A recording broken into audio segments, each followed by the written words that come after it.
अमीर का पहला रोजा। नदी किनारे बसे एक छोटे से गांव में अमीर नाम का लड़का रहता था। इस साल रमजान में उसने पहली बार रोजा रखने का फैसला किया। वह उत्साहित भी था और थोड़ा घबराया हुआ भी। रोजे की शुरुआत से एक रात पहले जब पूरा परिवार सुहूर के लिए उठा तो अमीर भी उनके साथ शामिल हुआ। गर्मागर्म पराठे और खजूर खाते हुए उसके अब्बा ने समझाया, रोजा सिर्फ भूखे प्यासे रहने का नाम नहीं बल्कि सब्र और खुदा के करीब जाने का तरीका है। सुबह की अजान होते ही सबने फज्र की नमाज पढ़ी। अमीर के दिल में एक अजीब सी शांति थी, लेकिन जैसे जैसे सूरज चढ़ा उसे भूख और प्यास सताने लगी।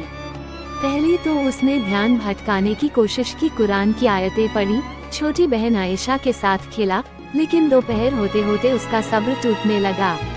आयशा ने मुस्कुराते हुए कहा, भाई तुम्हें पता है हमारे नबी ने सिखाया है कि रोजा सिर्फ शरीर का नहीं बल्कि आत्मा का इम्तिहान भी है। उसकी बातों ने अमीर को हिम्मत दी। उसने सोचा, अगर मैं ये परीक्षा पास कर लूं, तो यह मेरी सबसे बड़ी जीत होगी। शाम होते ही पूरा घर इफ्तार की तैयारी में जुट गया। खजूर, फल, पकौड़े और ठंडे शरबत की खुशबू से अमीर की भूख और बढ़ गई, लेकिन अब वह मजबूत था। जैसे ही मस्जिद से मगरिब की अजान गूंजी, अमीर ने पहला घूंट पानी पिया। उस ठंडे पानी ने जैसे उसकी सारी थकान मिटा दी। उसने देखा कि उसके माता पिता, बहन और पूरे गांव के लोग मिलकर रोजा खोल रहे थे।